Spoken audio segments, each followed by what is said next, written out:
Do you think there needs to be more recognition and support of mental health issues in the order, or do you think we're doing all right? I think that's a very good question, Udpalavedri. I think mental health issues in general is a tricky business because there's a lot of stigma around mental health, and I'm not even sure what the politically correct word is at the moment for talking about mental health. I know it changes a bit, but I think what happens is that mental health is something that can be seen as being your own fault, or that is something that can be seen as you just need to snap out of it a bit, or go for a walk, get some fresh air and you'll be fine, sort of thing. And do you think that view's shifted at all? I think in society in general, I think because maybe some places it has shifted a little bit, but I think in general, a lot of people still have the attitude of they don't really know about mental health very well. And also, I think mental health tends to get sort of, people are not used to differentiating between different types of mental health issues. So it's a bit like if you had a colleague or a friend who was stressed and they were home or sick for 3 weeks and just watched Netflix and then they were fine again, you know, then that's sort of put in the same box as someone who's really deeply depressed, or people who have suicidal thoughts or something. And I think part of the problem sometimes becomes that if you are signed off sick for 3 weeks with stress, and watching Netflix might be the right thing to do, but you might actually not really be in the mental health category in a sort of big way. And for the very light cases of stress or anxiety or depression or something, there might be quite a lot of things you can do. I mean, there's a lot of things you can do in all mental health conditions, but they're not necessarily going to fix it. And the reason I'm saying all this is because I think the view of general society, in how general society regards mental health, is affecting how all of us regards it in the Western world, really. And I think it's still seen, it's not recognized in the same way as a physical illness. And it's a bit like, I think the risk becomes when we're Buddhists, that because it's in the mind or in the sort of your being, it's, you just ought to practice harder and it'll be fine. And I mean, you might get people who would say to someone with diabetes, you just ought to practice harder and it'll be fine. But I guess the ratio is quite, I mean, the people would say that to someone with diabetes is very small. And the people who say that to someone who's got depression or anxiety is probably somewhat bigger. And that can be really, really, I think the problem with that is can be really, really undermining, because if you could fix it, you would have done that. You know, so we might, I mean, we all struggle, and especially in, I mean, every order member will have had probably crisis in their lives at some point, because what we do is so deeply going against the grain of samsara. That is going to kick up problems, you know, because our small mind doesn't like that. But to really, you know, to notice, well, how do you work with just general crisis and difficulties is one thing, but how do you work when you have actually hit on a mental health issue? That's quite something else. And I think it's really, I mean, there's a lot of suffering in having mental health issues, and obviously they're also really dangerous, because you might kill yourself. You know, if you get an eating disorder, you might starve yourself. If you're depressed or psychotic or something, you might have a lot of suicidal thoughts. So I think sometimes people underestimate the sort of seriousness of mental health issues, and I think there is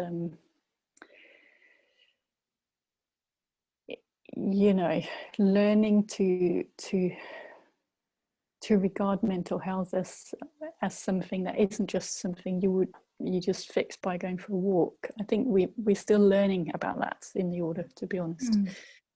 Does that make sense to you? It does make sense, and I think it's interesting what we think mental health issues are, because you often hear people talk about anxiety and depression, and I've had several episodes of that myself. When I had a really severe episode of it, I didn't realize that what I was experiencing was anxiety and depression. I had a certain idea of what that was, and it was such a physical experience as well as emotional, psychological. It just consumed all of me, and I had no idea that that's what it was. So yeah, I just sort of wonder, how good are we at recognizing that as Dharma practitioners when it comes up for other people or even in ourselves, because it expresses itself in so many ways. I think it's a really good point with Palamadri, because I think, even in the clinical field, to be able to differentiate between different types of anxiety, different types of depression and stuff, as professionals, that's really important for us, otherwise we can't help people. But I do think that sort of just as general public people, a lot of people, they want to help. If they want to help their friend, and it's their well-meaning in giving advice. And also a lot of GPs are very kind and helpful, but sometimes it would be really nice if they just took 5 minutes longer to actually listen to people. And I think because as Buddhists, we're so used to, and especially order members, we're so used to dealing with our own stuff, that it might be good now and then to have a sort of, I won't say reality check, because that sounds a bit harsh, but if we are really, really struggling with stuff, maybe just notice, is this sort of, what's the range I'm getting into here? And for some people, they might just, because I think the other thing is also that a lot of order members have been attracted to practice because they have had a lot of suffering in their lives. And that might be physical or mental or both. And so there is also, some people will live with a level of anxiety or level of chronic depression in their order life, and they know how to manage that. They might know what medication does for them. They might, people might be bipolar and they choose not to take medicine, but they try and manage it in different ways or something. There's lots of, I think, awareness and friendship can do a lot to help us deal with it, just as it would with diabetes, because you have to be really careful with what you do with your diabetes if you've got one. But I think there is also it's very important not to feel you have to do it all on your own, and that you don't, if people struggle with mental health issues or struggle with a crisis for a longer time, I think it's important to not feel that they're being disloyal by going to the GP, for example, or to see a therapist or something, because that might just be the thing that's needed. Medication really helps some people. Absolutely, yeah. It's an interesting area, medication, because I held off on medication for a long time, thinking that I would have failed in my Dharma practice if I'd have needed to go on antidepressants, and in the end I really needed to, and they were a huge help. But I did feel like a bit of a failure going on them. I'd say my attitude's definitely different these days, and I would go back on them if I needed to. I still think there's quite a lot of there is a lot of resistance to medication. Yeah. particularly if you're a Dharma practitioner. I think there's a lot of resistance to medication anywhere, to be honest, is my experience from just working with all sorts of people. Okay. People are a bit scared of, people are scared of medication from mental health. They'll take, painkillers, but if it's for depression or anxiety or something else, it feels... Well, they have weird side effects, so I can understand they do it. have weird side effects, and I think also that that's part of the bad press they sometimes get, is that you have to have a good doctor who's skilled at giving the depression, or depression medicine, antidepressant medicines, or just as you would with anyone, anyone. So I don't know if there's a black or white answer in a way. I think we've got a lot to... I mean, because of being in the order, we have the sense of friendship, and friendship and connection is said to be incredibly protective factors of our mental health. So some people might have come out with strong mental health episodes much, much earlier if they hadn't been in the movement and in the order. Some people, it might be the trigger that they're meditating.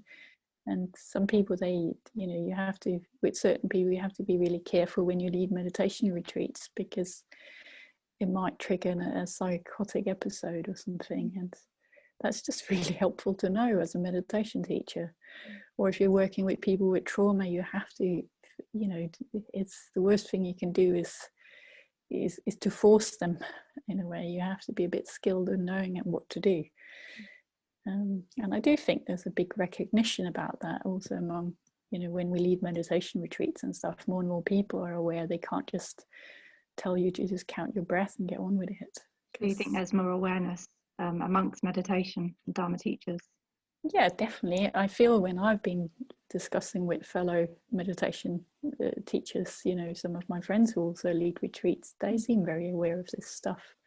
I don't know what it's like out in each individual Buddhist center, and I've been different countries. I've been wondering about even whether we should offer some training on how to approach some of these stuff. But lots of order members also work in mental health, as nurses or carers or something. So I think the knowledge about the field has grown much bigger, and I think also the naivety that, I think it's not just mental health, but the naivety we probably all had 20 or 25 years ago that, practice is going to take care of everything. Yeah. Like, certainly what I thought. Yeah. I mean, you still need to earn money. You still need to deal with your mental state. You still need to have clothes and, sort of thing. And I think there is something in... I think that's part of being wise in a way as well, and compassionate is actually what's the compassionate thing to do in this instance. And sometimes it's going to be to, talk to a good friend in the order, or talk to a chapter or something, and sometimes it's going to see your GP and getting some medicine for whatever struggles people have.